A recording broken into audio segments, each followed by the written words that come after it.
gotta encourage yourself. Look in the mirror and tell yourself a little something. Cause everybody not gonna be there for you. But look, I told myself you gotta live a little longer. I told myself that you gotta get a little stronger. I told myself know your worth, do the impossible. They're scared to hear his name, but I'ma say cause I'm unstoppable. If these haters soggy and they hurt, let them soak. Only thing I bag is money, keep the feelings at the door. Only way is going up, if I'm busy leave a note. Get my blessings from the sky, but you see it on the flow. I've been doing this for years and I see most they get approved. So many imitations, I'm be limbo like a zoo. Stay out of drama, it's messy, it's something you shouldn't do. Stop following these crowds, it ain't always sweet and cool. Don't come to me about making negotiations, cause I like it even, y'all don't when it's agitating. Be creative, my music is my creation. The enemy gon' work, but don't you give no invitation. Calling me your buddy, but it's only temporary. Ain't no need for back and forth, for you the only one that's caring. They outside, they popping out, I'm inside, I'm writing lyrics. They been knew I had a future, see me bringing home some millions. Your talk is cheap, ain't no need to see your pockets. All this drama for clout, you need to stop it. Yeah, I call my God miraculous, and in him, I'm the only one popping. I told myself, you gotta live a little longer. I told myself that you gotta get a little stronger. I told myself, know your worth, do the impossible. They scared to hear his name, but I'ma say cause I'm unstoppable.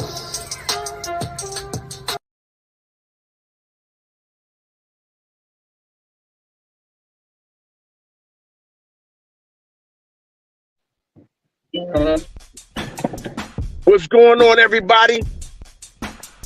This is Dirty Church Radio, Unrestricted Conversations. This is Elder J. Miller, aka Mr. Miller. And you know, here on Dirty Church Radio, where no issue or topic is out of bounds. We back here on this Tuesday night, getting ready for this conversation. I got two of my brethren on here so far. You know, you never know who's going to show up here on Dirty Church Radio, Unrestricted Conversation. We got my bro Keys, DA, y'all know him, aka the Devil's Advocate. And I got my brother, my boy F, also known as Father, up here in the building with us tonight, man. You know, Pastor Boone, he on his way. We may have a few more guests popping in. Hold up. It seems like it's a couple more people on here. Okay. Well, we're gonna let them do what they do. They in here now. But listen, man, I need everybody's camera to come on so we can see you, so it can look good here on Facebook Live, YouTube. We stream on YouTube, Facebook Live, Instagram, and a couple other ones, man. But again, we here tonight, and tonight, let's talk about it. Y'all ready? Let's talk about it. What's going on, fellas? How's it going? Peace. I don't know who that is up top there. Is that the line crosser up there? I just need you to put your camera on so we can see you, man.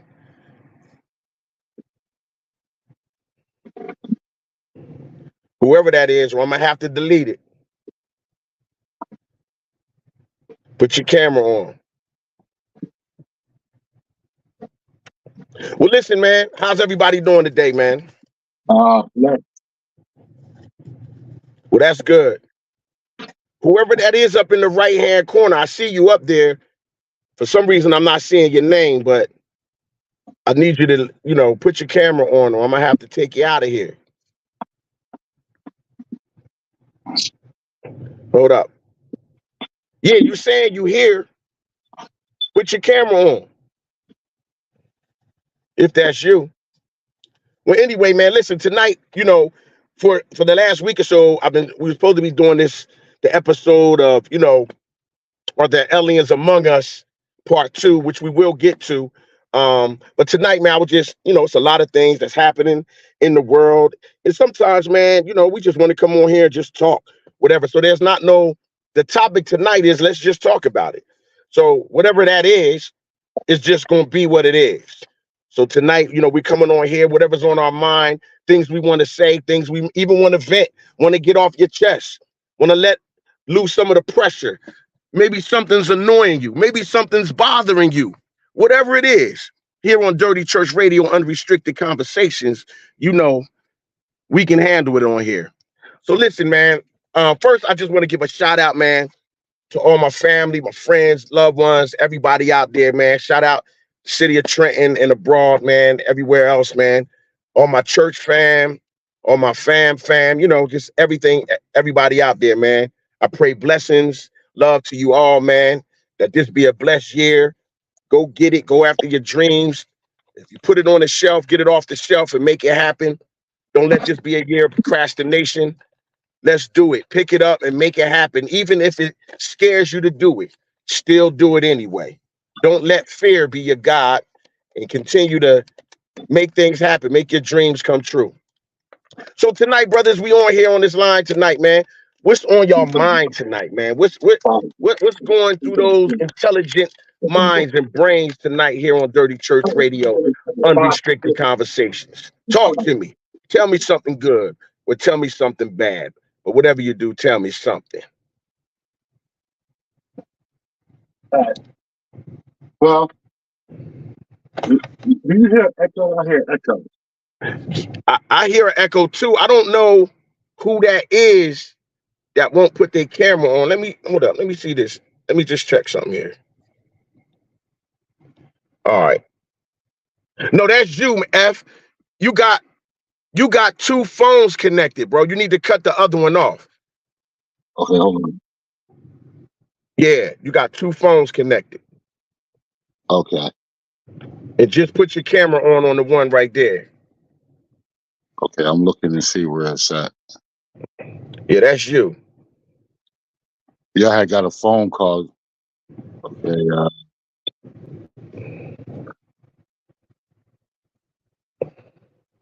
Enter studio. Is this better? Oh, No, you still got the other phone. You need to like cut the other phone off that you got right here. You got two phones connected. And this phone right here you got is on, but you don't have the camera. So turn this phone off and go in on the other phone.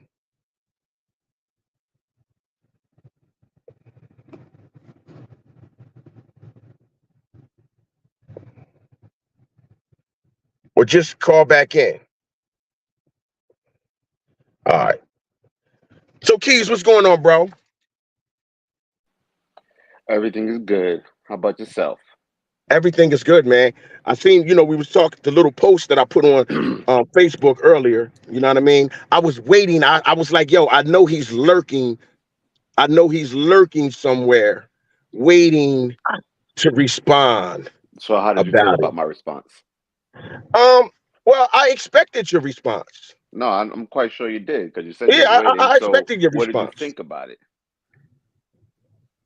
To me, it's normally a response to someone who, it has a problem with a consequence from a God.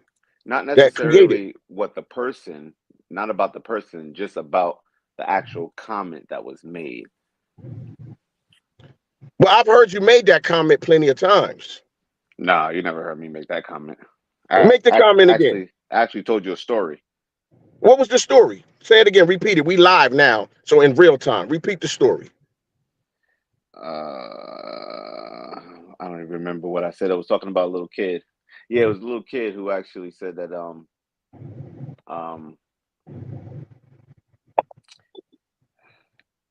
that he didn't want to necessarily go to heaven because of all the fun things that he really would like to do.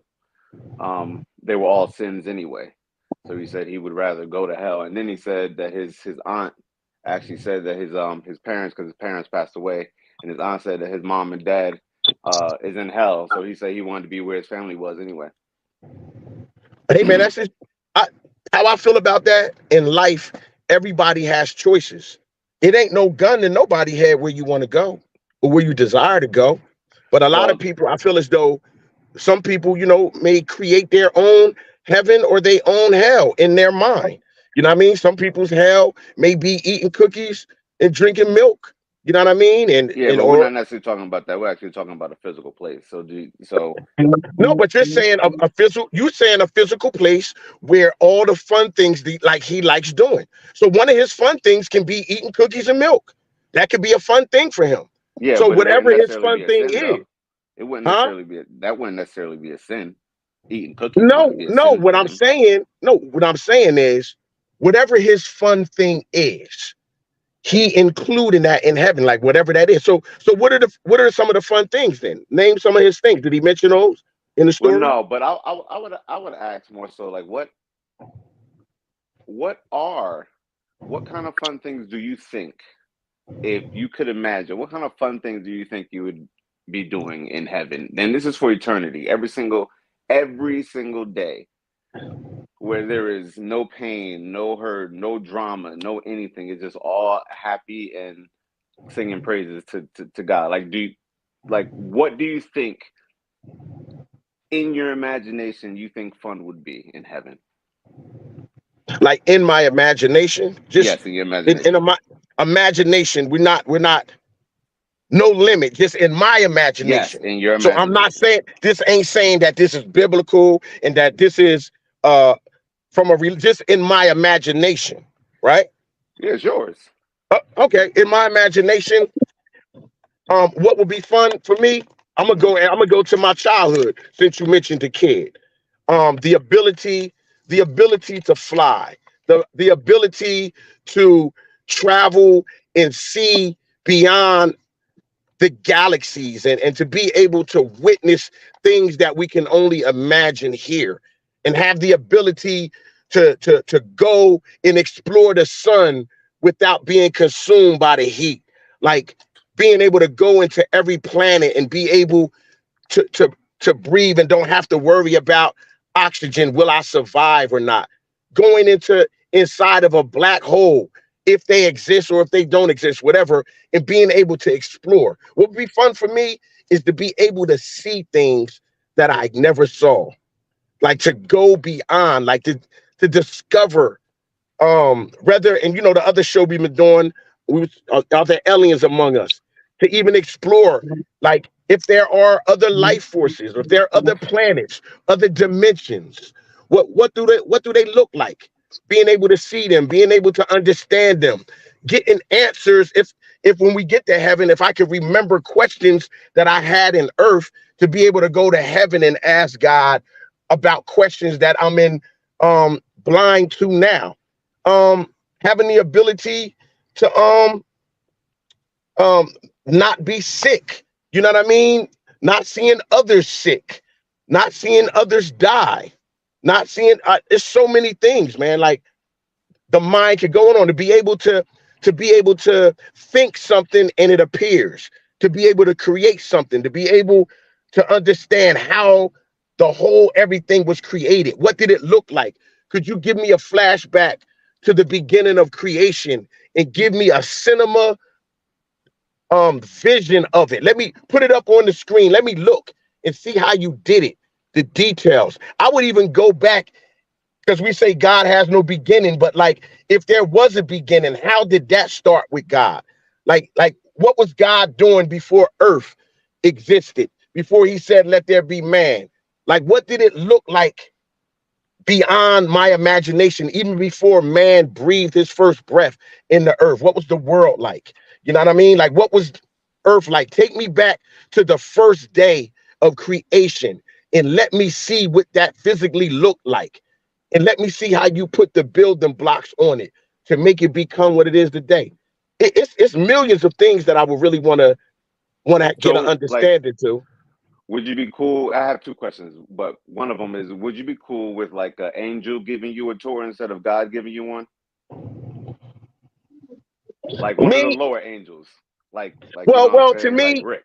to me, to me, to me, and it just in my mind, being here on Earth and Hmm. living the life that we've lived down here and seen what we've seen, if I was to go up there and be able to see all that, I really wouldn't be too concerned with who's giving me the tour, as Oh, long as I'm seeing an authentic tour, because I wouldn't go up there with a mindset like, yo, lower, higher rank, lower. I would be too excited that like, yo, I'm here and I'm Got you. witnessing this. All right, You know what I mean? my last question is now, can you imagine what a hell would the hell experience would be like? What does that look like in your imagination? Well, I got help. I got help with that. I think we all had got help or different interpretations of that. I No, mean, but your it's brother, your imagination though, no, yours. but our imagination a lot of times stems from things we've seen too, or things we Yeah, I heard mean, of, things it like was that. So let just a me, can I give definition my, of your heaven. It's the same thing. no, can I give Yes, my, yes. all right. So I read this book years ago called A Divine Revelation of Hell. Hmm. So even before that book, I've always had a concept of what destruction would be like. But to me, beyond torment that we talk about, beyond fire burning, um whatever that, the most worst thing for me about the concept of hell is the fact that there's no hope. Like the no hope part, like once there, it's the time is forever. There's no I'm sorry, there's nothing to change it. There's nothing to reverse it.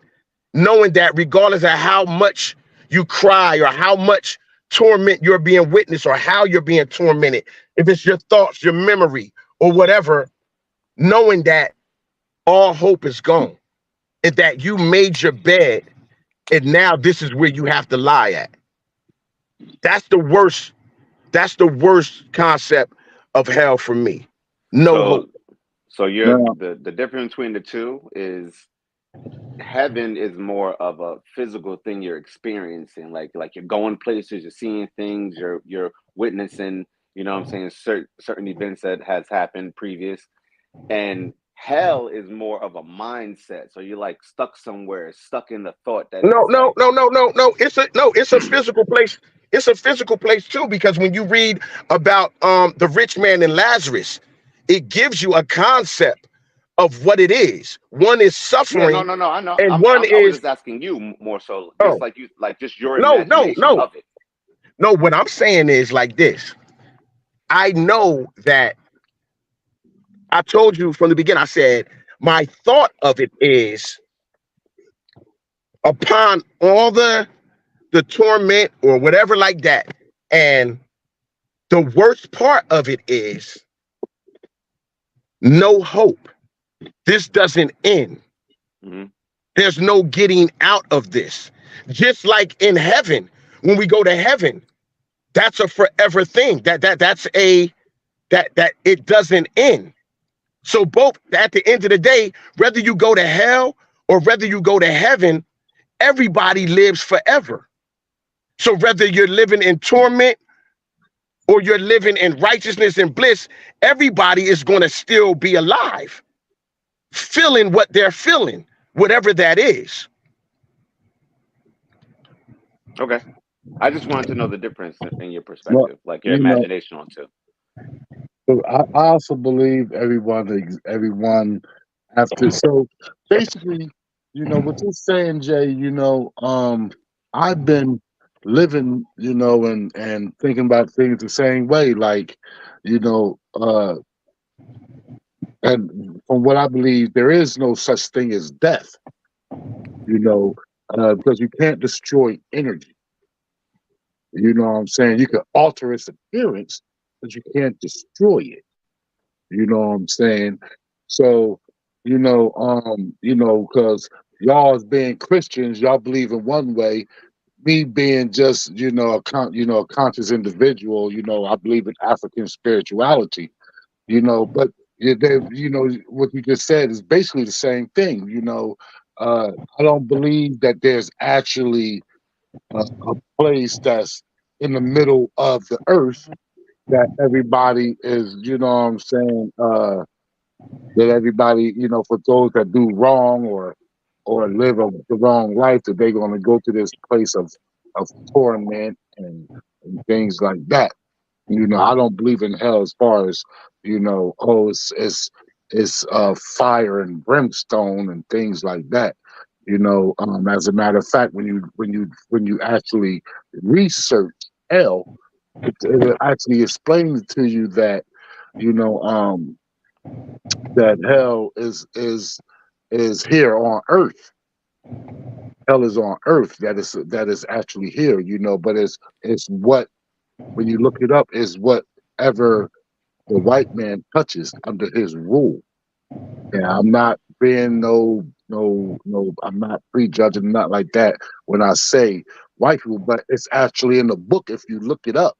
If you look up, you know, it's three words that I was put on and I was told to study, and I did it, and it really woke me up to a couple of things.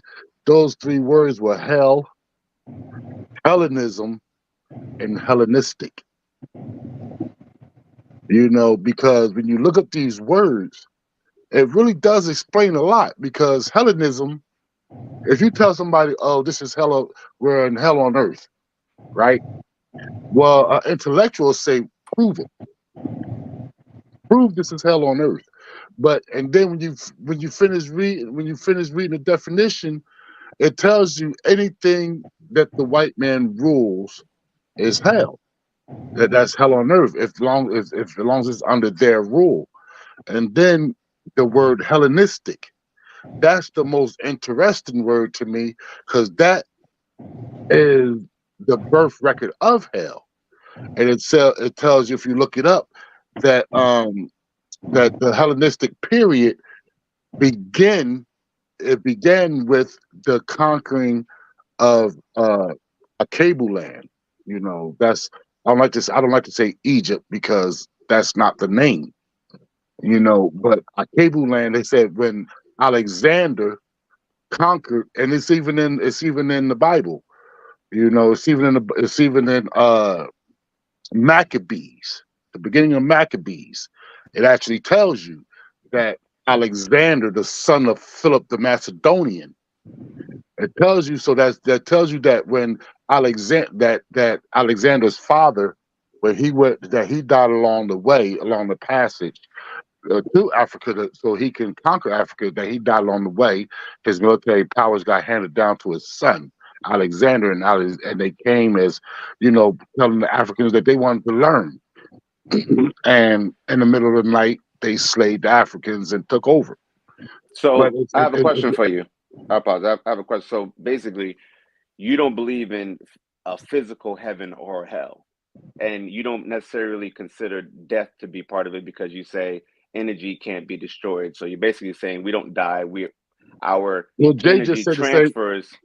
Our energy transfers somewhere else. But you don't necessarily equate it transferring to heaven or hell. I don't believe that we ascend or descend. You know what I'm saying? We just, when we leave this here earth, you know, this physical realm, I believe that we do enter a different realm. You know. So let me ask you this question. I gotta ask energy. this. Go ahead. I gotta ask this question. Do you believe that energy, if that's the word you're using, has a consequence while it's here on earth, and when that energy is gone, and wherever you believe that it goes, is there a consequence to the way that energy lived? Yes, I do. So what is that consequence? Okay, it's the consequence is not being able to travel as far, as fast as one that their soul or their spirit isn't. I apologize. Their spirit isn't weighed down. You see, like if a person is on in that physical walk, if they're committing murders, they are committing, you know, adultery on every level. They're doing all the things that they're not, you know, that's not a righteous way of living. Then upon you transitioning, you know, maybe you can't, like, energy can move like in the, like the sound, you know, the speed of light. Energy can travel. I believe, so once if you live these wrong ways, then you won't be able to travel as others do. You know what I'm saying? I hope I'm making myself clear on that. But what if you actually Go ahead, bro. but what if I you have a ask God question. for forgiveness, like Huh? just before you die, and like aren't what if you know reconciled with all of your wrong before you actually died? You had a chance to do most of it, or you apologized and felt sorry and truly was sorry deep down. Would you still get the same type of, like, would you not travel as far as someone who? Well, to reconcile right before you pass, I think that's like I don't it's like you're just doing it just to try to get this the weight off of you, but by then it's too late. You got to do this. You got to do these things and live this way before you transition. You can't, So, you know what I'm saying? That's like people. That's like somebody who don't, who say, I don't believe in this, I don't believe in that, and then upon their death, you call on that one thing you say you didn't believe in. You know what so I'm let saying? me You ask you gotta. this, F. Let me ask you this, bro. So at the end of the day, then, right? Um, if you're using the word energy and those words, what holds your life accountable? Like what does The the God energy? spirit, the Who God does the spirit within. energy answer to? You got to answer to the God within you. You know what I'm saying? Because that's where God lies, is within your temple, within you. So you have to reconcile with that God within you. You have to, if you know you're doing wrong, and something inside is telling you, then you got to listen to the one that person, that God that's inside. Now, understand, remember I had used the words spirit and soul. I think those are two different things. A spirit is due to anything that enters this realm as a spirit. Anything that enters this physical realm, we get that from our mother. But from the head up, which is energy, we get that from our fathers. You know what I'm saying? That's why everybody references God as a him, because him, man means mind, and mind means energy. That's all man is energy. So what I'm saying is, so when you say the God in you, let me ask you this question so people that's watching is clear. The God in you per se, is there another God that's over the God in you? Or do you believe that your God, the, the God in you, is supreme over all?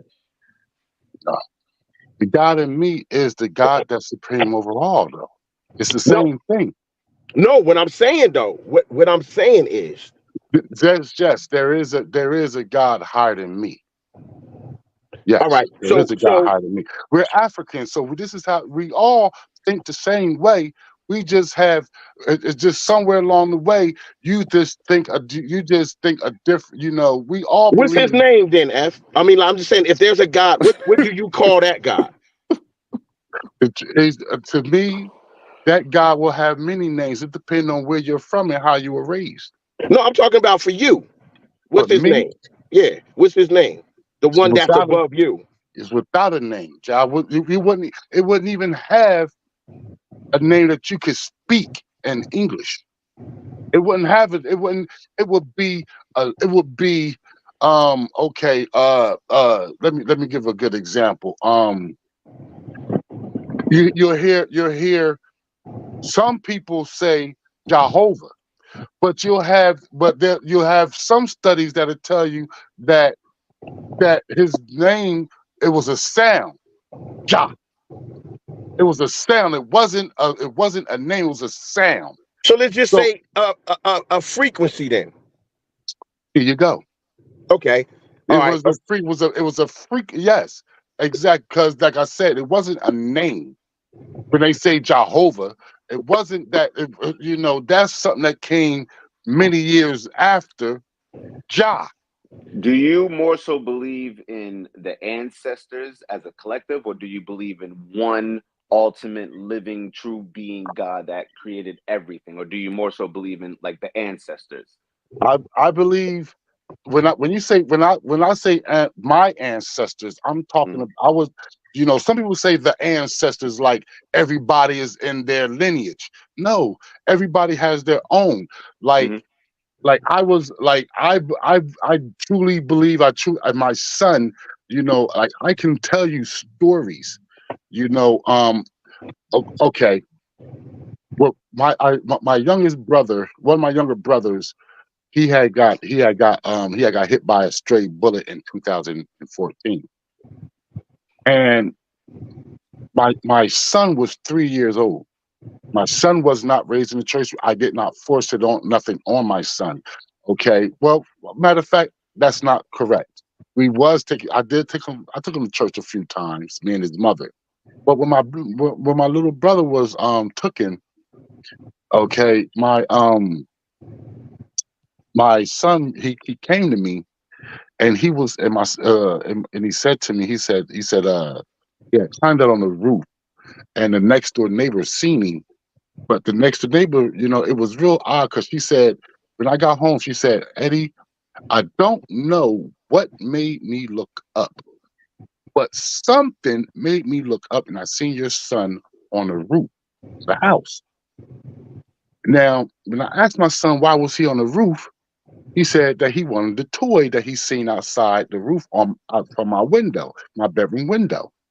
And I said, Eddie, you can't do that, son. You could hurt yourself really badly and things like that. And my son said to me at 3 years old, he said, no, Daddy, because Uncle Fonz and these other people came from up high and they went under.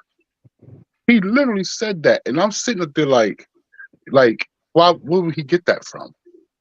And so, understanding what the lady said, she said something caught her attention, and my son is telling me that my brother and these other ones went underneath the porch, and that he was safe. Okay. Another thing, Jay knows all this is stuff as far as my brother and my son, and I had a son that was also killed. My son got hit by a stray bullet 4 months before my little brother. And I was sitting on the porch, I was hurt. I was just staring into space. And my son, he came next to me and he sat down. And the only reason why I took notice of him sitting down, because my son is always trying to show me how strong he is. Whether he's doing dips. He was like 3 years old, because they got taken 4 months before, behind each other. And I was sitting on the front porch, and I was hurting. And my son came to me. He sat on the front. And he said, "Daddy, do you see the eyes that's staring at you?" Now this is a 3-year-old little boy.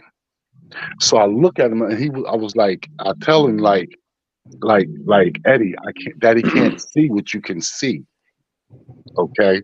So I told his mother what he said. So the next night, I'm sitting on my back porch, but I'm sitting in the doorway, and I'm looking into space. Like I said, I was hurt. Again, my son came and sat next to me. He says, "Daddy, do you see the eyes?" Now at this time, I reached behind me and I start waving my hand frantically so his mother, who was cooking, can listen. So I got her attention, and he's like, "Daddy, look at the eyes. They're looking at you." And I'm like, "Eddie," I start crying. I'm like, "Eddie, I can't see what you can see." Now, I had just had spinal surgery. So my son put his hands on each side of my face, and he turned my head. He said, "Right there, Daddy, right there. You see the eyes right there." This little boy is telling me that he sees something. Somebody is staring over me.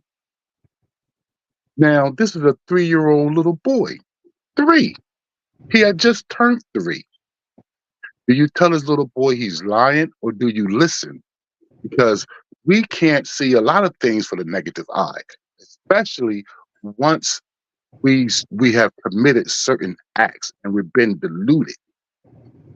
People at 3, you're not deluded. You understand? This young man was 3 years old, and he told me on 2 different instances that he keeps seeing people looking at me. Okay, now about a year passed by, and me and his mother we're sleeping. My son wakes up at like 7 in the morning. He comes, he wakes us up. Daddy, mommy, daddy, mommy. This is January the 1st. This is New Year's. And we say, what, Eddie, what is it? He says, it's Uncle Fon's birthday, my little brother. My little brother's birthday is on the 3rd of January. And we say, no, Eddie, it's not Uncle Fon's birthday. And we stand at each other like, ah, like, and we says, and we tells him, no, it's not Uncle Fon's birthday. And this little 3-year-old little boy starts to argue. He starts to talk back to me and his mother. Not in a rude way, but he's like, no, Uncle Fon said it's his birthday. We're like, Eddie, Uncle Fon's birthday is in 2 days. He's like, no, Uncle Fon said his birthday, that it's his birthday. And we're going back and forth with a 3-year-old. But my brother's birthday is in 2 more days. Now,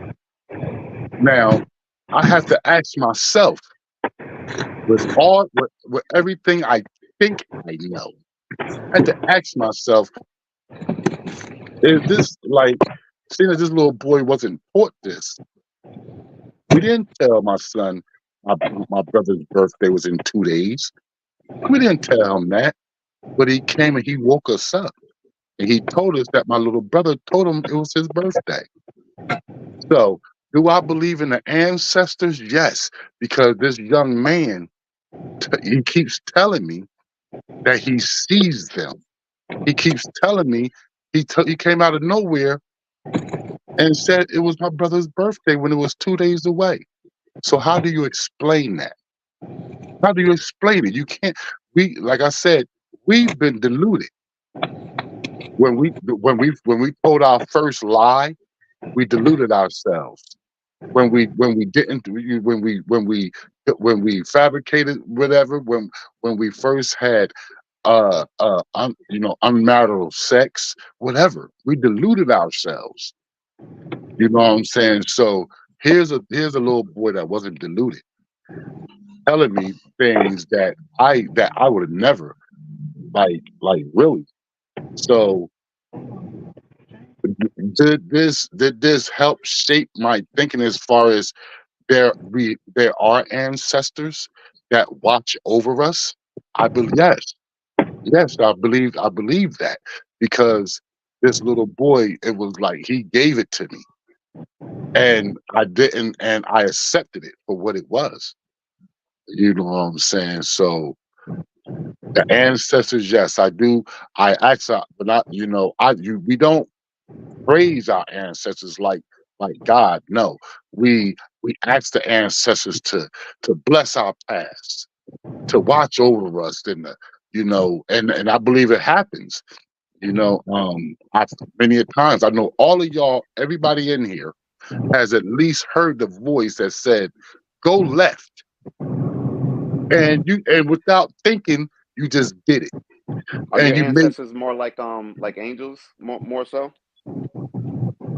Like they watch over you per se. They watch. They can watch you. They can see something.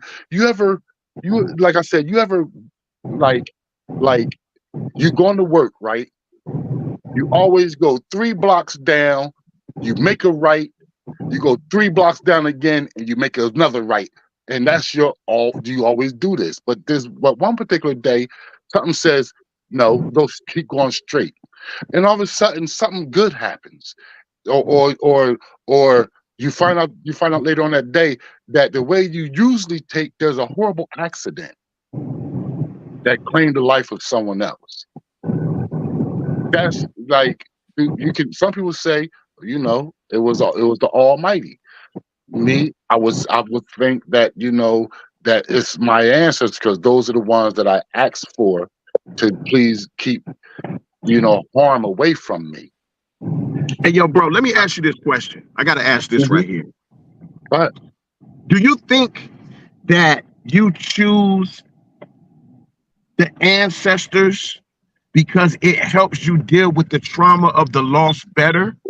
Because when you use ancestors, it gives you something that you're familiar with, something that you once touched, something that you once hugged, versus giving the credit to a God you never seen. So you choose to use ancestors because it makes you cope better with the trauma that you've dealt with mentally. no, because I don't think death is a trauma. I don't even look at it as, when you say death, that means, the ending of life. But we all agree that there is no such thing as an ending. As a matter of fact, that Hold up, well, yeah, and I African, didn't necessarily agree with that. well, Jermaine just said it. Hold up. Let me ask you this question. When we transition, there is more life, but that doesn't something Yes, else. but that Jermaine doesn't erase what you feel. Believes that you actually go to a actual place, heaven or hell, based on the life that you lived here on Earth. Jay just made a post earlier that I commented on, and I asked him, by scripture, the Lord created good. He created. He created everything. It was nothing that was made. Right. So why would you think you're going to go to hell, the place called hell, for evil, if God created evil? Well, God never created hell for man. He created hell for demons. Yeah, but the thing about it though is, when you reject the will of God, when you go against the natural order of God. Now, since we're talking here, we're having this conversation, right? And the problem that I have with a lot of people live a certain way according to their desire, their personal preference, right? And then they try to force and make it be okay with God. And if the word of God says something against it, they'll do everything in their power to create a loophole, to the point where now they'll create it where, all right, there's no heaven, or God is a God of love. So if he's a God of love, no, what I'm saying is, it's just like this. Including you. All Christians do that. No. Listen what I'm saying though. I'm on it like this. I am a child of God, a son of God, right? So my thing is like this. I'm not perfect. I'm flawed. But one thing I never do is try to make, if I'm doing something wrong, try to speak or like it's right. It's the right thing to do. And God is pleased with it, and there's no consequences to it. Wait, hold up. Let me finish my statement. Let me finish my statement. Now listen, my thing is like this. Now, it's almost like this. All right. In the scriptures, it talks about man laying with man, women with women. It says that. Like, it literally says this would and shouldn't be done. So a lot of people create these scenarios where there's no consequence to it. Like, they create their own version in their head of what God meant or what he didn't meant concerning that, where you can't take it face value.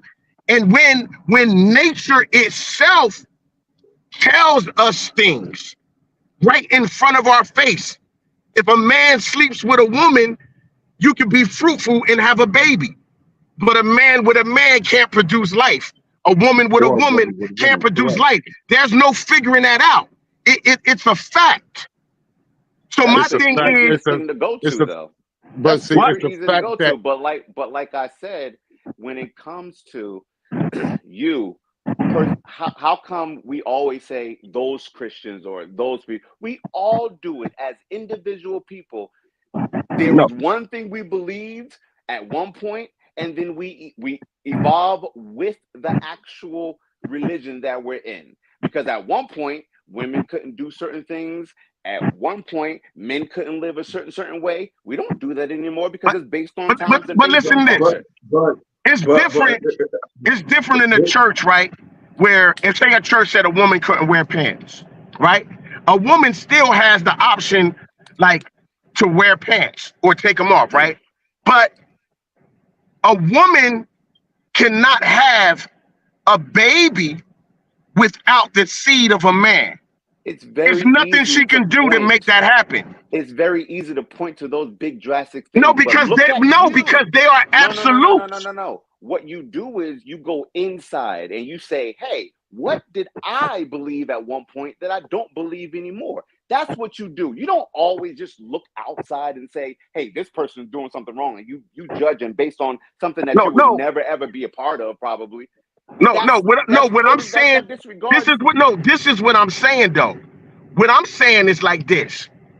People will create their own version of God based upon the things they don't want to get rid of or stop doing. You too. No, I'm good with it. If I'm wrong, no. You name it. Too. Name it, though.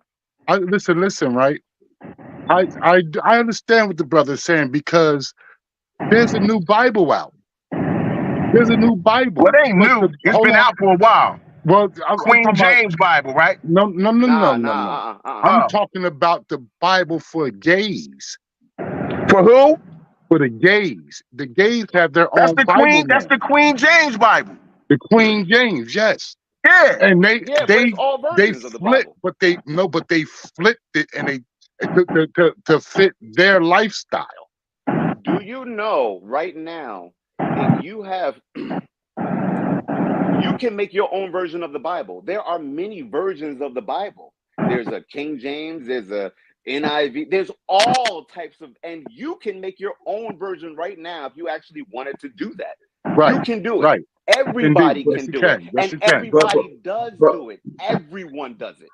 Go ahead, Boone. Go ahead. I just want to say. I just want to say this.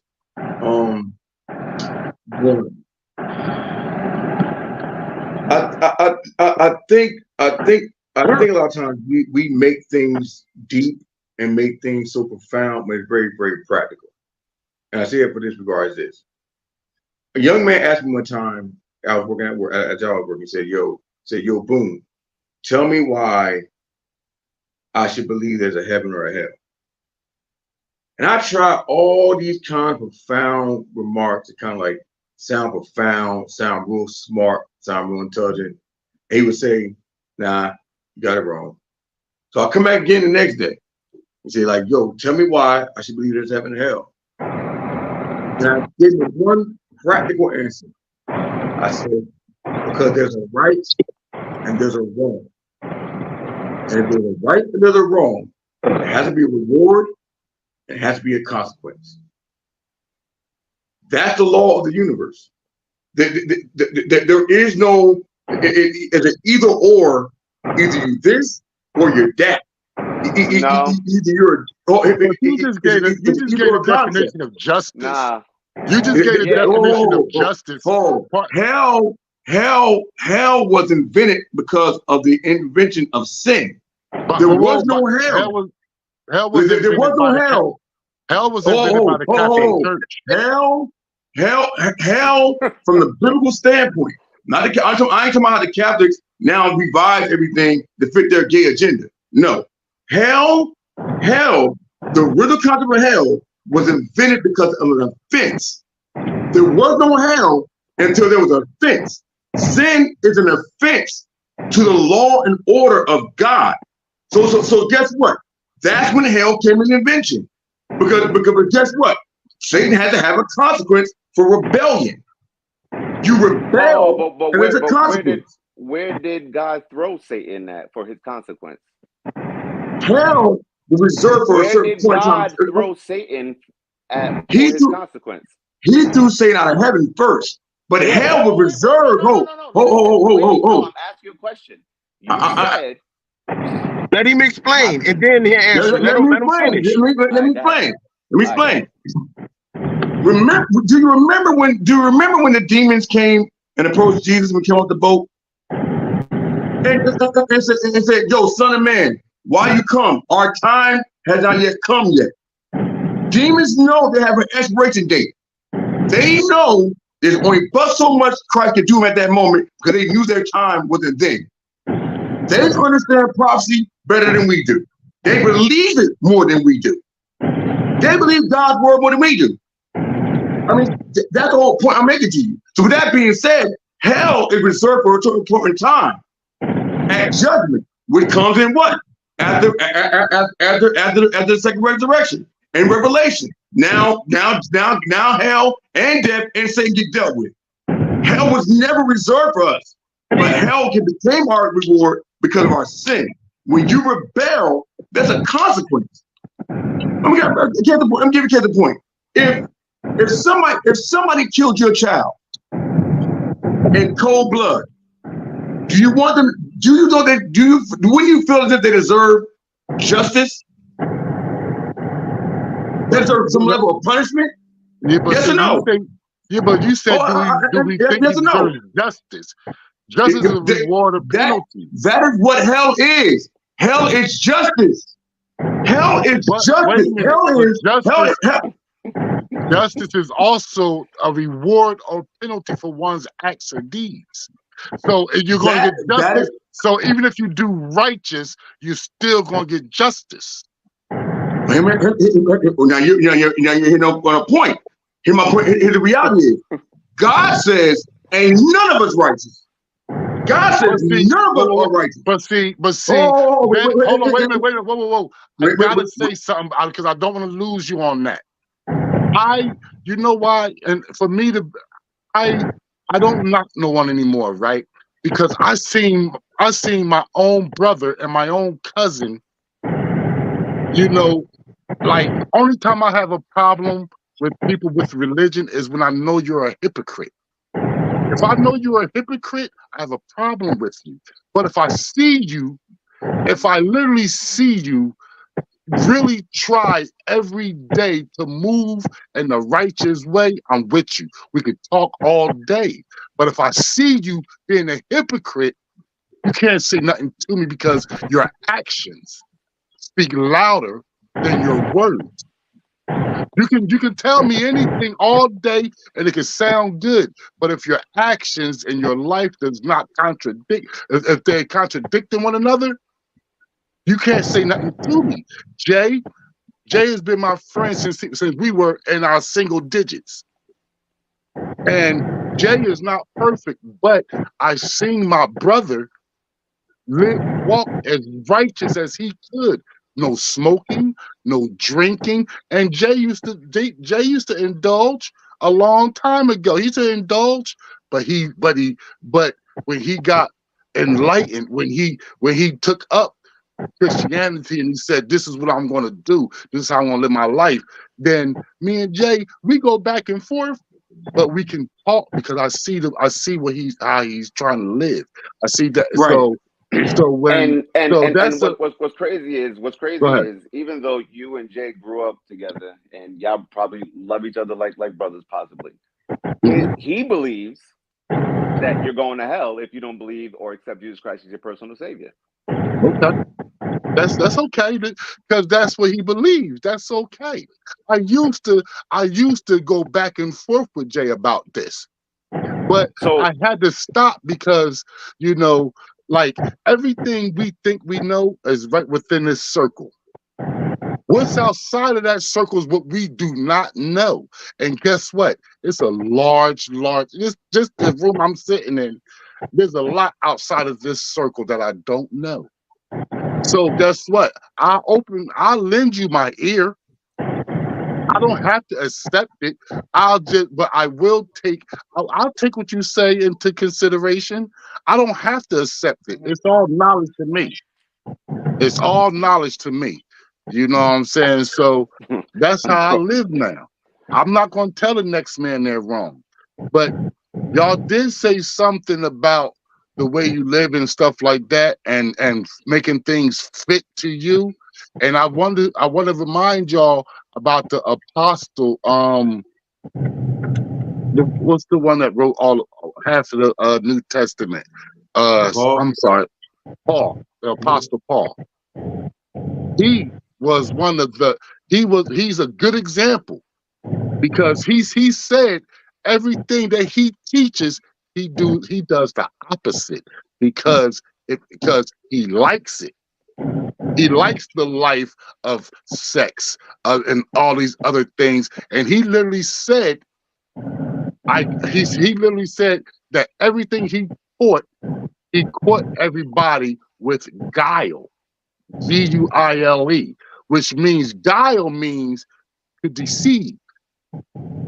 And he says it in the scriptures that I caught you with guile. He said, know that I did not burden you, but nevertheless being crafty, he called himself crafty. He said, I'm a crafty man. Who's right? Crafty to be crafty means to deceive someone. Who's right? I'm actually quote what he actually said. When he actually talking to them, he's saying, "I did not come with you with extraneous speech to beguile you or with craftiness of men." Oh, in other words, I didn't do those things. I didn't come at you. As a matter of fact, I came at you as a Thessalonians. He said, I came at you in a sense to be a servant. And remember, I went on and took my own profession, making tents, and didn't burden you as if other apostles had. Because the problem was there were people that were coming in there in a religious context and taking advantage of the people. But Paul said, I didn't do that. But to my defense, God be my holy witness. You were there. You see how I work. I took up a tent making job so I wouldn't be a burden to you. That's the context that we were talking about. In regard to when you brought the subject matter of the things I would do, I would not do, these I find myself doing. He was depicting to the people the struggle that it is to be righteous, the struggle that it is to be like, okay, like God, meet God's standard. And he came to himself and said, listen, O wretched man that I am, who can deliver me? You know what he realized? In my own power, in my own strength, I cannot do that. Then he followed behind in the following chapter and said, but this, there is no condemnation to those who are in Christ Jesus, who walk not after the flesh, but after the spirit. The context you brought up originally when you talk about the thing I would not do, that was in Romans chapter 7. When you're talking about the struggle of the law. When the law meets your conscience, you realize, I'm not doing anything right. I'm not doing this right. I'm struggling there. Pardon me, brother. Pardon me. No. We are actually talking about cosmic justice. Like we're talking about the end, hell or heaven, and who believes in what and what. Well, who made up the concept of hell? It wasn't man. Well, it was man, but that came. Hell was introduced to keep people in line. Because the fear of hell, of being burnt, of living, the fear was what kept a grip on people. If I take the reality of there being a consequence for my behavior and my actions, if I take that reality, that means this: I can do whatever I want, because at the end of the day, I'm just energy. It's a minor consequence. Wait. No, he said the energy would just move slower. Yes. That's it. So hold on. Let me ask you this question: a person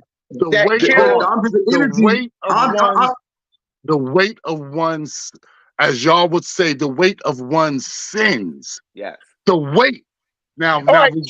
Watch this. Hold on. I just want to wait. But for people that just posted in here, let me take this right here. I just want to say, what you're saying is that the only consequence is that some will move slower and some will move faster.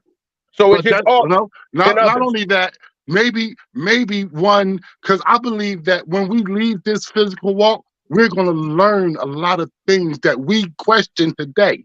That we question right now, we learn these things, and maybe if you're living the wrong way, maybe you won't learn everything, because how could you learn it if you can't read, like, okay, you're back to energy, right? But the weight of you it makes it so that what he's you saying makes can't get sense. to, you won't be able to learn certain things. Certain things will not be revealed to you because of what you did when you were here. It makes sense. The concept of what he's saying makes sense. I did want to say something regard. I did want to say something regard. All right. One, the only parable that Jesus ever said that had a name attached to it was Lazarus and the rich man. No other parable, and all he ever gave, that had a name attached to it, which some theologians believe that this wasn't a parable. This was a real story. Because he had names of Moses. You can't say that. I said some theologians believe. I said some theologians believe. I said exactly what it was. Yes, you're right. Some theologians believe, based upon that fact, that it wasn't a parable, but it's a real story. In which the rich man said, yo, let me go back and tell my brothers, don't come here. And Jesus and Abraham, another character that got a name, never done in another parable, said, listen, no, they got Moses, there's other prophets. They got people there to tell them the truth, giving a depiction of the fact that there's a consequence for your behavior. I can't live in a world. I cannot live in a world where like, yo, there's no justice for that which is wrong. Yes, you can. You live in the world right now. But guess what? But no, my hope is this: that you're going to have to sit be in front of a judge, a righteous judge, because once it's appointed unto man once to die. After that comes judgment. That's Bible. So if I'm judging you after at the end of your death, yo, that's a right and a wrong consequence. That's a reward. So what F was saying, which I understand the concept, he's basically saying the more you do as far as living your life in a way that isn't conducive and isn't helpful, it isn't righteous, that weighs you down. And because you are weighed down, you can't progress after you leave here. Your energy cannot progress. It can't move any further than where you were or where you was. So that's so it's not necessarily saying that he doesn't believe in heaven or hell. That sounds like a cute version to me. Like that's the cute version. That's like a cute version. That's what that sounds like to me, man. You know what I mean? That sounds like at the end of the day, right? All right. You ever watch the show like The Worst Prisons, and they go around, this dude go around the world and he takes people into like the worst prisons around the world, and he shows you all the horrific things that take place in these prisons. Right. Right? Now check. My thing is like this. At the end of the day, right? Why is it that here on earth, there's consequences to your actions? But when we think about after here, if those that believe about afterlife or the spirit or the soul, that there's this cute thing that takes place, that there can't be strong judgment, that there can't be harsh penalties. Why do we have that mindset if they're here? Okay. If there are harsh penalties here, if there's harsh penalties against it, like right now, if somebody did something to one of our daughters, naturally in our mind, we would want to give them a harsh penalty. It's called the death penalty.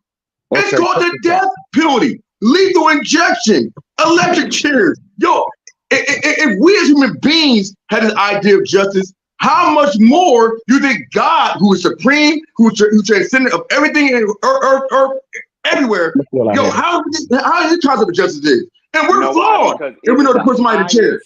Even the highest of your thinking capacity doesn't even amount to God's great thinking capacity. So whatever type of judgment you may think God may have, it could be the total opposite of what you believe it may be. Right. Man, Hold on. Check this out. Right. Let me give you something to think about. All right.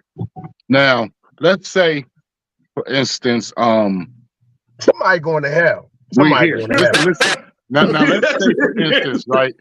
Now, let's say sex is your let's just say for some people, sex is everything. That's all they live for. They sleep with multiple women or men and stuff like that. Well, if that's the way you live, then that's going to be your after, because you couldn't progress further than that. If money was your thing, if everything if your happiness is money, then guess what? Then you're tied to that when you leave. You're not going to be able to do what someone else can do that's not bound by sex, that's not bound by money, that's not bound by But hold all on, these different I gotta things. say this. I gotta interject right here. So now, when you say that some people going to travel slow and travel fast, my question is: there a destination, or do you just wander and travel forever? No, Is it just a constant? Is there a destination? Yes. And what's the destination? Weight of a person, because if you're weighed down by the physical lust of this world, whether it be money, whether it be sex, whether it be any of these things, if that's what's holding you down, then how can you learn what's the next level if you're tied to what's physical?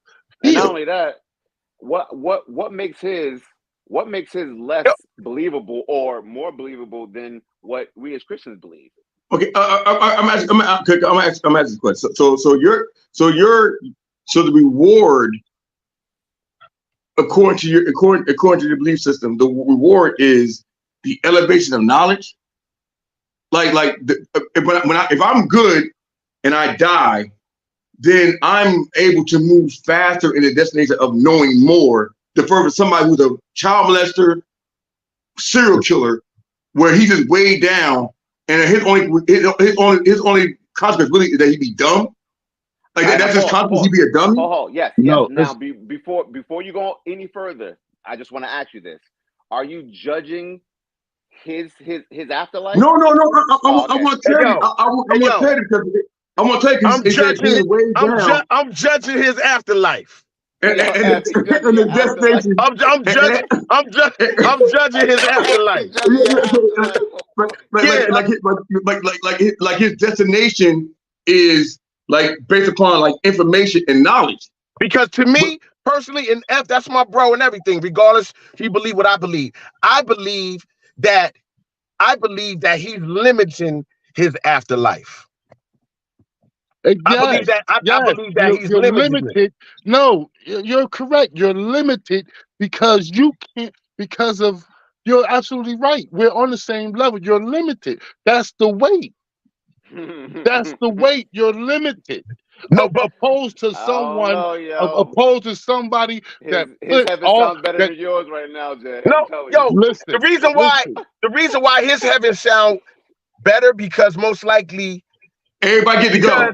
It benefits you more for hell not to exist. No. But see, hell. Wait 1 second, Jay. You just gave your definition and your imagination of what heaven is. He's doing the same exact thing, and you're knocking his. No, hold up.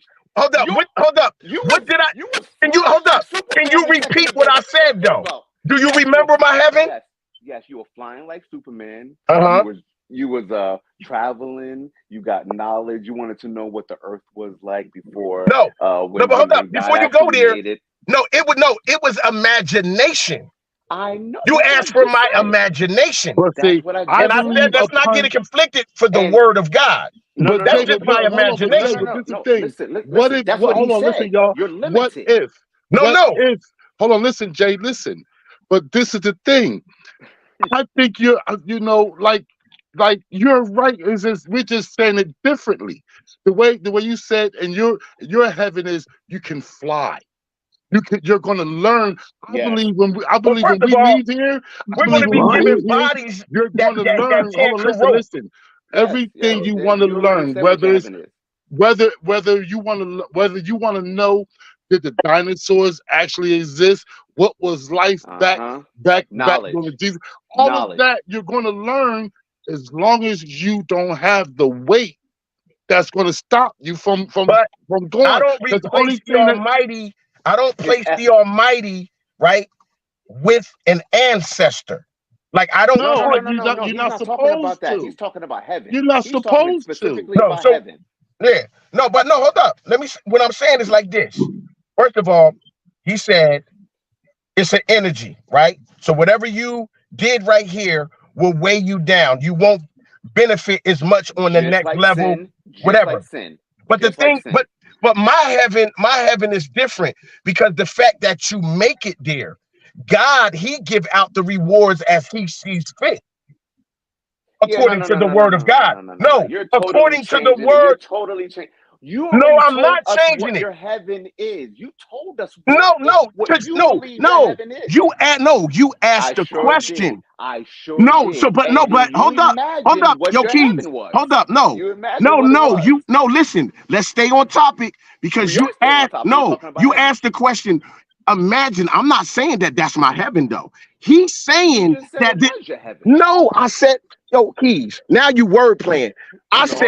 You asked me, I said, yo, this isn't what it is according to the word. I'm giving you my imagination. I'm not giving you my fact or my truth. He's telling you, no, listen, man. He's telling you what heaven is. No, but he's telling you what this is. See, you know what it is? Yo, first of all, no, it's different. No, it's different. First of all, you asked that question. You asked that question earlier about my imagination, right? So you can use this later on in the conversation. That's what you did. That's what you did. No, come on, Keys. That's what you did. Imagination. I'm saying the same thing you're saying. He's saying what you're saying. But it's not his imagination. He's believing that's his truth. Jay, all you have is your imagination. You don't have no. Yo, bro, the word talks about talks about heaven. And the word talks about hell. But yes, it does. So my imagination, bro, my imagination can't stand up against the word of God. You use your imagination. No, but that's not the word of God. Hypothetically speaking, Keys. Come on, man. I told you from the beginning. My imagination. Keys. You can do is imagine. No. Let me ask you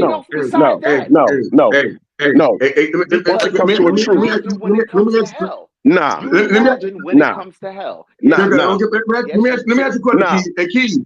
Hey, Keys. There are absolutes when it comes to hell. And Keys, do you have to imagine what Abraham Lincoln looked like being assassinated? No, you have the history book to describe to you what John Wilkes Booth did. Yo, Keys, that's that old okie doke. No. That's that old okie doke.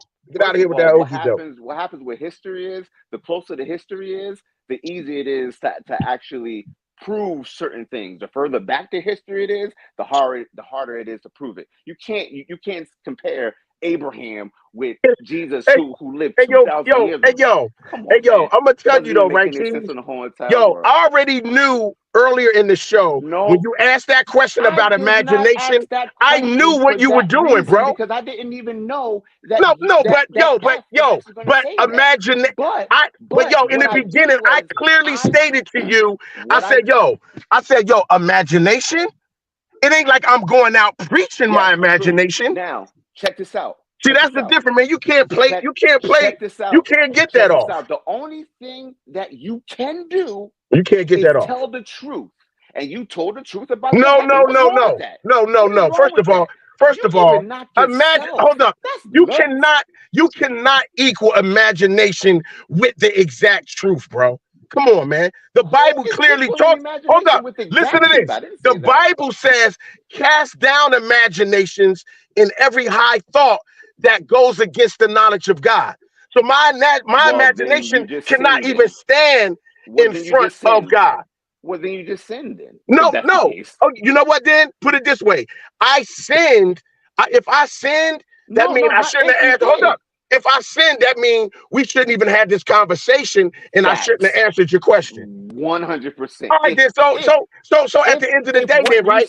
If we're going to have a real conversation, if we're going to have a real conversation, right? I don't have to put no trick stuff out there. I don't have to do that. Imagination. Clearly, it was stated from the beginning. Yo, you want my imagination? Or do you want the truth of the word? I clearly stated that. So you can't use my imagination as if I'm going to go out here and run a revival off my imagination. Come on, man. All you did was be yourself and no, Keys.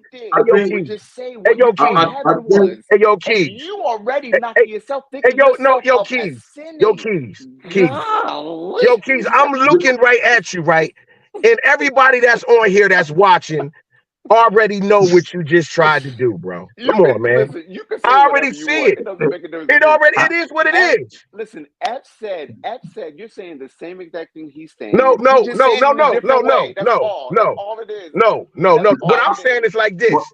F, my brother, he believes. It ain't just his imagination. What are you talking about? No. That's the faith that he attached to his heart, that when he leave here, his ancestors travel. What do you think imagination is? Do you think it's some plaything? No. Kids do? Hey, yo, it's a difference between imagination and something that's a truth, especially my imagination. My imagination can never equal to God's truth. Come on, bro. It can never equal to God's truth. My imagination, it will always be humble. It will always have to bow down to the truth of God. What you did is exactly what F said you do. You put yourself in a circle because you only can think right here. And the minute I told you to imagine, I imagine all the time, but my imagination, the problem which you don't understand, my imagination isn't my God. Nobody said it was. But that's what you're trying. That's what you're saying. I surrender my imagination to God. I surrender it because whenever my imagination comes in conflict with God's word, I surrender my imagination to the word of God. And I never let the word of God. So what part of your imagination conflicted with God? What part of it did? What part of your imagination conflicted with God? No, what I'm saying is listen to this. You asked a question. If I was to create my heaven in my head, so tell me what would that be? And I already I just gave you, but I didn't say, oh, this what it is. Come on, man. We can move past this one. We can move past this because it's just going to keep going in circles. We can move past this. We can move past this. Answer the question. We can move past this because I'm not going to stay. I'm not going to stay there because it's going to keep going. It's never going to come to a conclusion. Because you're not going to be good with your truth. That's why. What you mean I'm not going to be good with my truth? Hold up. First of all, what's your truth? So I just asked you. What's your truth? Different. What's your truth? What is different from your heaven? And like, what is God saying? Yo, your heaven that you just imagined is totally. What about your imagination that God will knock down and kill? No. I want to know Jay's answer because that was his response. Yo, my response is like this. It's imagination. And I didn't put my imagination as though my imagination is something that God is in agreement with or against. It was just an imaginational thought answering the question that you put out. You didn't answer the question, though. Yes, I did answer the question. I said, what? That's my answer. Of your heaven. That's my answer. Part of your heaven. That's my answer. I just answered. I know that's your. That's my answer. I know that's. That's my answer. Now we can move on. Yeah, we can move. I've been moved on.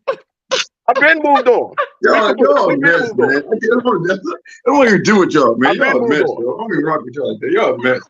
I've been moved on. The only difference is it's a difference when you can play the angle from no solid stance. No solid sense. So it's easy to go that way. because you'll go any way the wind blows. Guess Or what? again, so that's different. This So right here, this right is a fence, right? I'll walk right along that bad boy, just yeah, like that. yeah, I'll walk just along that bad boy. yeah, nah. I actually do flips. Your S, S or F, my brother. I want to make sure I say your name right. Your boy Jay. Yeah, that's F. I call it's F. Father, okay. whatever, or he can tell you. He might got a new name. I don't know. He can give you. So my thing about F, my thing with you F is this, my dear brother, is this. I understand your concept of heaven. Don't get it twisted. I may not agree with it, but I understand. I don't have a concept of heaven. Okay, your concept of the afterlife. As you transition, as you die, as you leave this existence from this physical form, where you go in the unseen realm. Like I understand your concept as far as like say we're energy and we don't necessarily go to heaven or hell, but like our lifestyle, as a result of our lifestyle, we have certain weights. Let me help you. Once we transition, you're everywhere. You're energy. You know what I'm saying? Like okay. This is one of the things I proved. We have many different powers that we're not even aware of.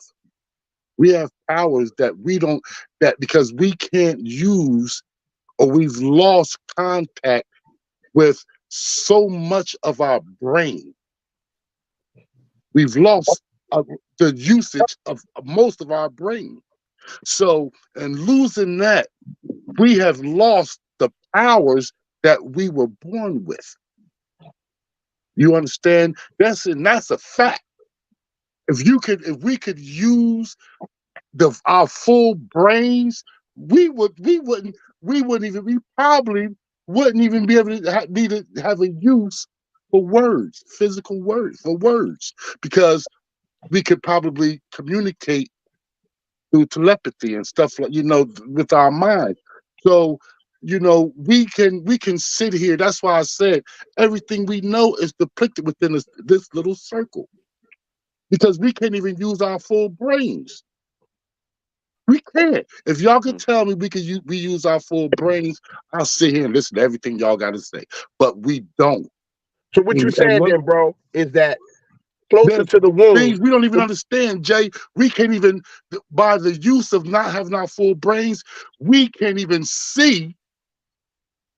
We can't see the quote unquote angels. We can't see them. We should be able to, but we can't. We don't have the access of the whole brain to see them. All right.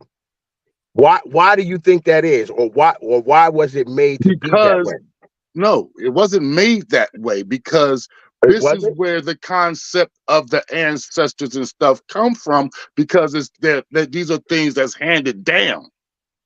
Because I heard Jesus say that you must be born again. Okay, but being born again into the mind, or into the kingdom of God, that is when one spiritual eye wakes up. See, what you may think that means Christianity. I may think that means the wisdom of the... No. Let me make this clear, and this is for everybody, right? I don't just label myself as a Christian or Christianity. There's no such thing as Christianity, but let's move on. Or whatever. All right, so I don't. Wait, you're not a Christian? No, I'm not a Christian. Word? What are you? I'm not a Christian. No, you could be. No, the Christian is in the Bible. No. Listen. We're gonna save that conversation for another show, and I'm gonna do it just on that. And it's gonna be called "I'm Not a Christian." But Jay, okay. Christian only means one that tries to be Christ-like. I'm not a Christian. Okay. All right, but let's not go there. We can't go there. I'm not gonna go there. We can't go there. I know exactly what you're saying, but that's a Jermaine Miller situation. Jay got. If Jay said that, that means Jay done he got a whole he got a whole doctrine for that one. Trust and believe. Me and Jay had this conversation already. Trust and believe is going to be interesting for you guys. You know what I'm saying? You know what I'm saying? You know what I'm saying in that regard, saying this. Like, now, if you would have said Christianity is a actual religion, now we could argue that because the reason why I said that because Christianity is an actual religion. But the thing about it, though, actually is not. Nope, it's never mentioned in the Bible ever. I'm a Christian all day. Yes, you could be a Christian because that's in the Bible, but you can't. But Christianity is not mentioned, not one place in the Bible. That is not. That's like when I see that. When I see that thing, I'm when cool it tells you all the different. I'm not saying that I'm a Christianity. I'm cool with that. Yeah, because there's no such thing as Christianity. Okay, I'm fine with that. I just want to say this. I think the importance of me having a dialogue with you in the concept of there being heaven or a hell, is because there's a context of eternity. That now I better be right on this. I better be accurate on this. I better be true on this, because guess what? Whatever it is, beyond what I believe it is right this one more time, it's forever. So here's my point. Make sure that regard. I remember a preacher telling this story about one time at work. Everybody knew he was a preacher, and when his co-workers came, and was like, "Yo, preacher, like, yo, say if you die, right, and you realize all you believed was like wrong, right, and you missed out all this good time, missed out all this partying. What would you have gained? You lost all the opportunity, have all the fun in this world, trying to be saved." The preacher responded and said, "Well, if I die, what I really lost? I was a good husband. I was a good father. I was a good man. But what if you die and you realize that there was a heaven and there was a hell? You've lost it all." The reality is that's why this dialogue is so important to me, because I wanted to have a dialogue, because there's a lot of people out here that brought the inspiration alive, and we are dealing with integrity in the Catholic Church and church as a whole. Like I'm finding myself like being disgusted in a sense, because like certain things that we held to be true all these years, that have been the bedrock of our belief system all these years, now all of a sudden we have evolved to this place where hell don't exist, where certain sins that we knew was wrong now it's okay. And the whole time, like, yo, wait a minute, hold on. When it's opposition, Jesus talked about hell more than he talked about heaven. He mentioned hell more. He talked about more about hell than he did heaven. Now that we know that to him, if we're Christians, hell was a real thing to him. Hell was a reality that he wanted to warn you. Hey, listen here, Doc. Like, you don't want to go there. I'm here to keep you from going there.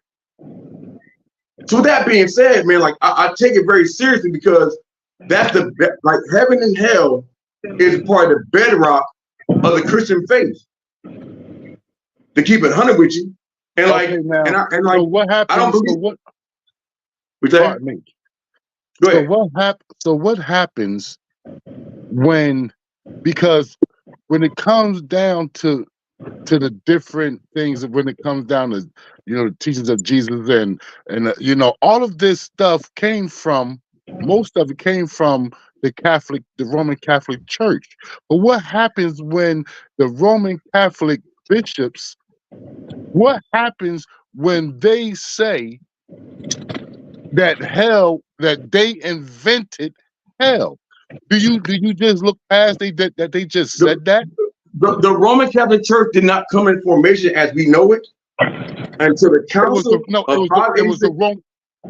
the Roman Catholic Church as we know it, as it's constructed, as it came into fruition.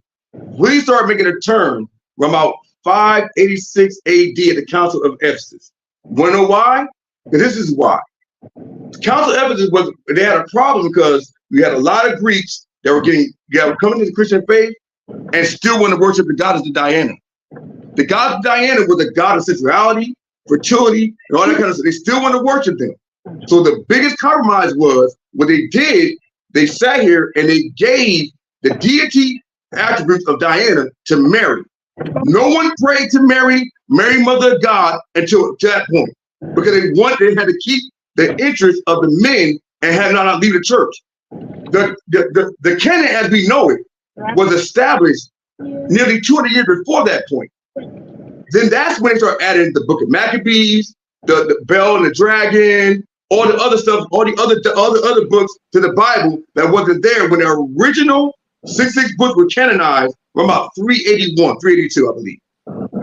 586 AD is when the Catholic Church became what the Catholic Church is now, because they compromised over the worship of Diana and made Mary the Queen of Heaven. That's when the Roman Catholic Church. Before then, there was a Roman Catholic Church. So, and you're talking to somebody like, I had to do my homework on this because I had to study this. So I'm letting you know when the compromise and the demonization and all the other car came into the Catholic Church. Well, if you're going to go that far, then if you're going to go do that, let's go back to the Roman Catholic. But let's go back. If you're going to do that, then you got to go back to the beginning, which was the Council of Nicaea. Council of Nicaea, 381. Okay, so if you're going to go back, then you got to go back there, and you got to bring up names like Arius Piso. You got to bring up, you got to bring his name up, and what did he do? You got to bring up Alexander, because Alexander is in those stories. Alexander, as they, Alexander. I'm not going to say the great, because the only thing that made him great, the only reason they titled him that, because he was the first European to conquer any part of Africa. That's the only reason they call him the great. But if you're going to go back, if you're going to bring the Council of Ephesus, or did I say it right? I probably did.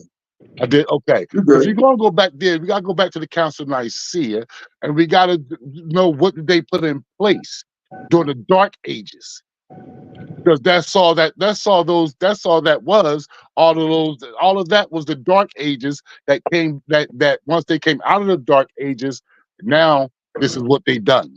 And they came with the concept of, that's when they came with the concept of hell. But the concept of hell was drawn upon by the discovery and the studies of the Gospels. Because be honest, hell was mentioned in Old Testament as well. It was called Sheol. Now, check this out. Hold on, check this out. Now watch this. If they introduced hell, that means before the book, no one did they. That mean that they didn't believe in it then. I want to say they didn't believe in it, but you gotta understand this too. Back then, okay, before you get to for example, the first 5 books of the Bible, which we contribute to be written by Moses. Before that point, most of the stories were given down by oral history, where they told the story of this, that, and the third. For example, how do we know and understand that Cain knew what tithes was? Because remember, God comes to Cain and says, if you do right, won't you know I will receive you as well? Which means there had to be some level of teaching from Adam to Cain and Abel about the right way to give something to God. Because God's not going to indict you on something that you don't know. So Cain knew the right way of doing things. Therefore, God can come at him and say, yo, you do right, I'll receive yours as well. So most information, most knowledge and teaching was given by word of mouth. We're like, yo, African American history, for example, most of our history, for our dialect, for our country, for our plight as people, and was given by word of mouth. Grandma told this story. Then Pop told this story. Alex Haley, Roots, word of mouth. Most of it was word of mouth. It wasn't written down. He had to go and study and get information to compile the stories he had received from his grandparents. to comprise that. That's how it was really done. And then it was really we had to be taught. You just said we had to be taught right and wrong. You said we had to be taught right was right and was wrong, right? But I don't. No, I said we were taught by word of mouth. Our history was given orally by word of mouth, by the stories that were told by the next generation to this generation. The next generation to that generation. All right, so check this out, right? When it comes to what's righteous and what's not, and what's being taught, passed down verbally, but some things we know innately. We know as children, don't go kill your mother or your father, because we just know innately that's not right. You know that's your mom and your dad. You know what I'm saying? So you know innately, you should not deceive someone. We know this innately, because if you go to lie to somebody, you're going to feel some type of way about that lie. Conviction. You feel me? Right. So certain things we don't have to be taught. We just know it. We innately know there's something higher than us. We innately know this. You don't got to be taught. Now you can teach somebody what you call it, or what I may call it. You can teach them that, but they and the reason why people fall into different religions or whatever is because they feel the God in them. They feel it. We as Africans, that's what we're gifted. One of the things we're gifted with, because we can feel the energy. We can feel it within us. So we don't have to be taught certain things. We know it. We can feel it. I want to say this. I definitely want to say this right here, right?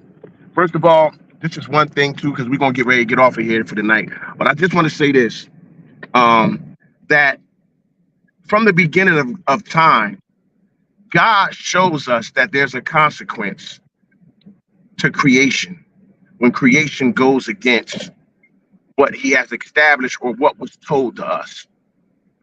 According to the scripture in the Bible, whether you believe it or not, man fell for touching something that he had no reason touching because he was told not to.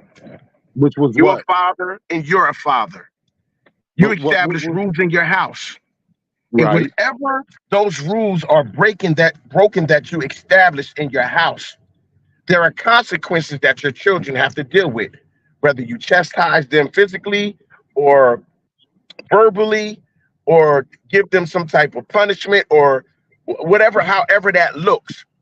So God shows us from the beginning that when you offend or when you break my ways, that you're going to have to pay something. So my thing, and whether we pay it here in time, because right now we're living in time, we're living in creation, we're living in a place where there's a beginning and an end in time. But we have souls. Souls live beyond time, under the same God that created time. Are you saying the soul or are you saying the spirit? Which one?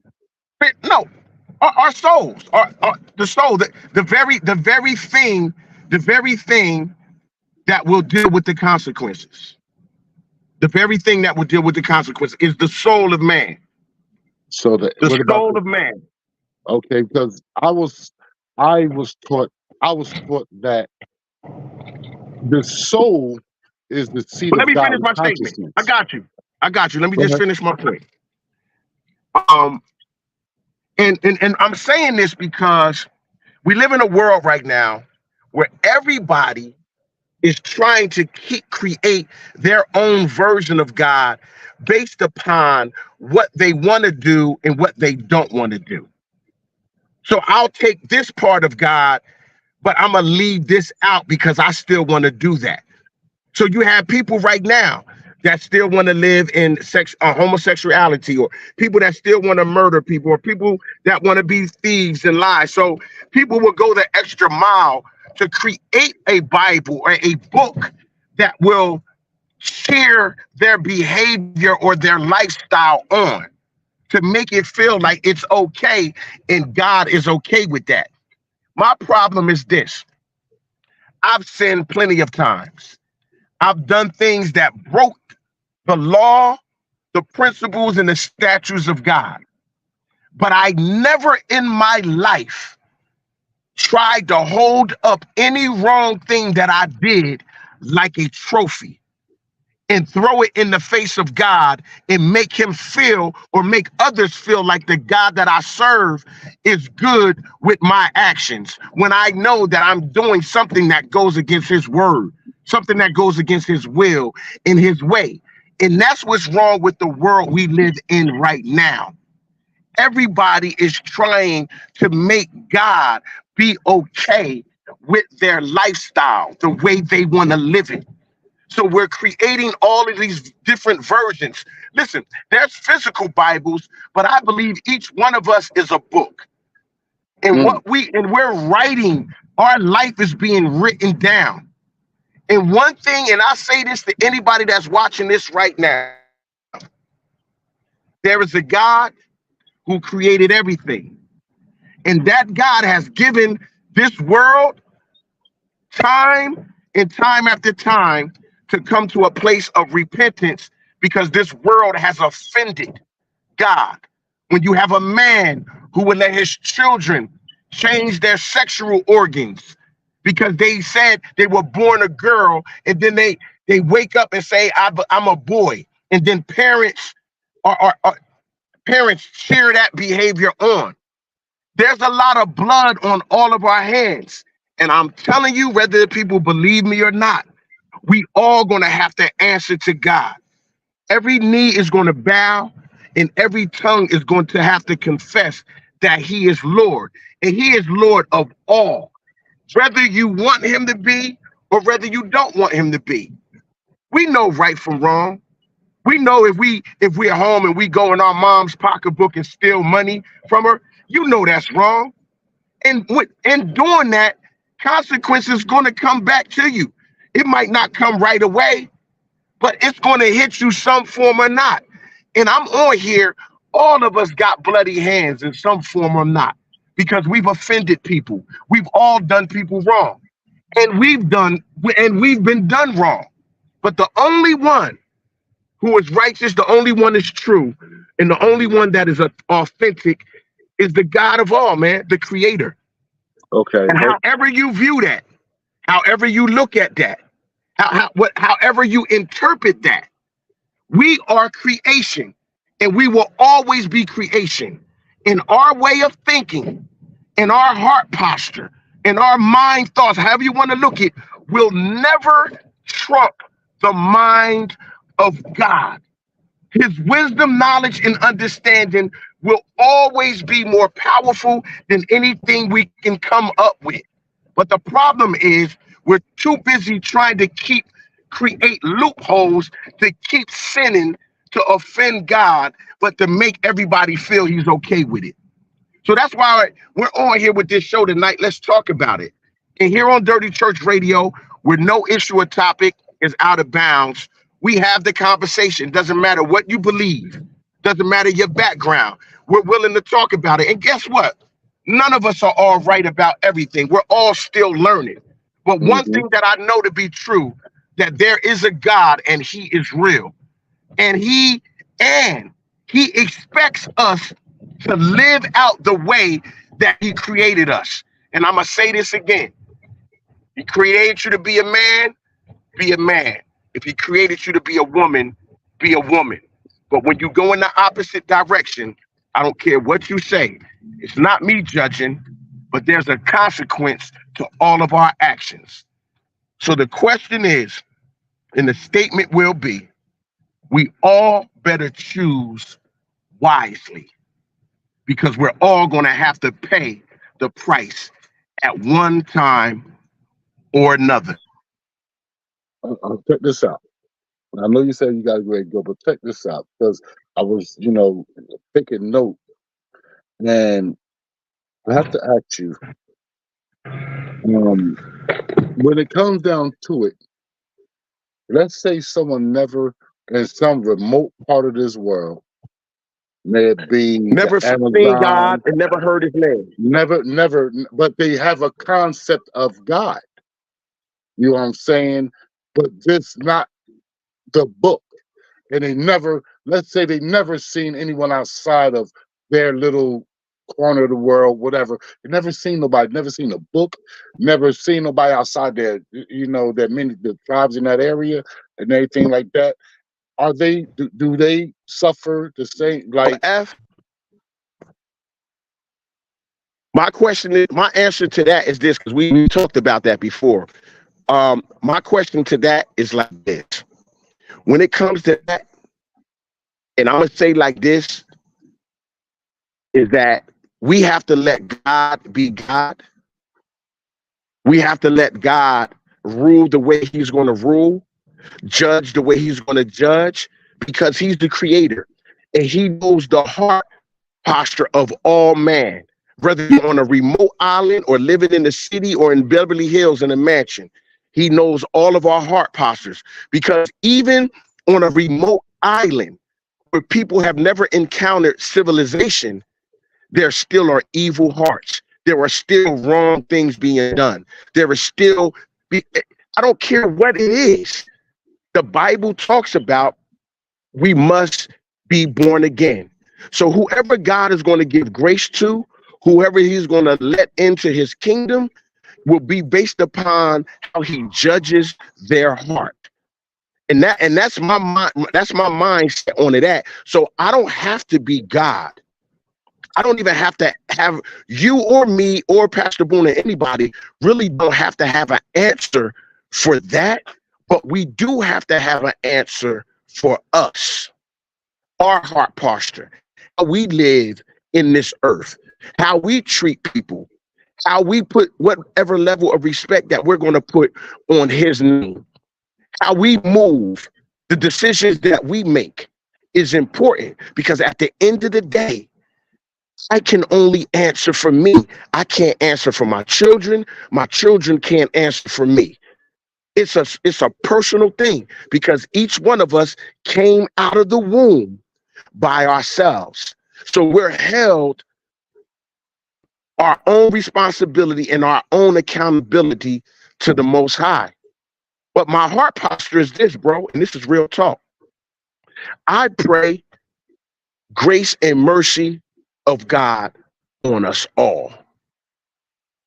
So I'm not one of them ones who are going to look down on anybody and say, oh, God ain't letting them in, or God, they don't deserve the righteousness or the touch of God. No, my thing is, God, forgive us all and bring us all into a mindset that we will all acknowledge you in your power, your grace, and your might. So whatever we're stuck in and whatever is keeping us from you, the concept of you that can come into our life and change our life, help us with that. Destroy anything that's in the way. If it's personal trauma, if it's anything in the past. And as I go, I'm going to let Pastor Boone say something. You say something and we're going to be up out of here. I just want to say one thing. We got to be careful that we don't make a God out of our ethnicity.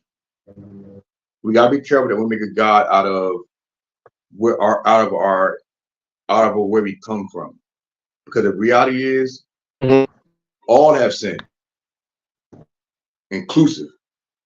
White, black, Chinese, Puerto Rican, Spanish, wherever, we all men have sinned and come short of the glory of God.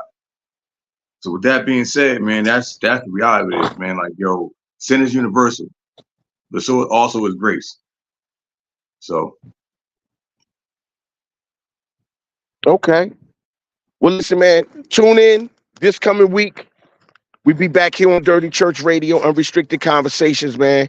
Stay tuned. I love everybody out there. I thank everybody in and showing us love and staying connected to us, and continue to share. And again, I said, we'll have the conversations. We'll continue to have them. And I'm going to go out again with my daughter here, and we'll see y'all next time.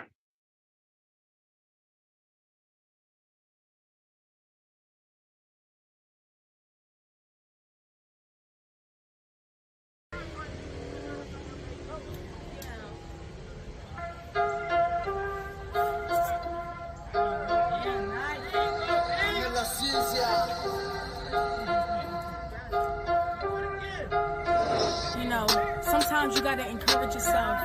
Look in the mirror and tell yourself a little something. Cause everybody not gonna be there for you. But look, I told myself you gotta live a little longer. I told myself that you gotta get a little stronger. I told myself know your worth, do the impossible. They scared to hear his name, but I'ma say cause I'm unstoppable. If these haters soggy and they hurt, let them soak. Only thing I bag is money, keep the feelings at the door. Only way is going up. If I'm busy, leave a note. Get my blessings from the sky, but you see it on the flow. I've been doing this for years and I see most they get approved. So many imitations, I'm be limbo like a zoo. Stay out of drama, it's messy, it's something you shouldn't do. Stop following these crowds, it ain't always sweet and cool. Don't come to me about making negotiations, cause I like it even, y'all don't when it's agitating. Be creative, my music is my creation. The enemy gon' work, but don't you give no invitation. Calling me your buddy, but it's only temporary. Ain't no need for back and forth, for you the only one that's caring. They outside, they popping out, I'm inside, I'm writing lyrics. They been knew I had a future, see me bringing home some millions. You talk is cheap, ain't no need to see your pockets. All this drama for clout, you need to stop it. Yeah, I call my God miraculous, and in him, I'm the only one popping. I told myself, you gotta live a little longer. I told myself that you gotta get a little stronger. I told myself, know your worth, do the impossible. They scared to hear his name, but I'ma say cause I'm unstoppable.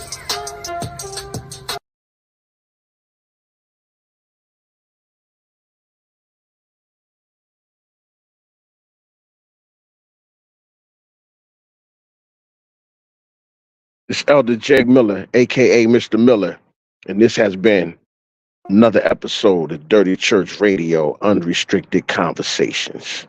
God bless you all.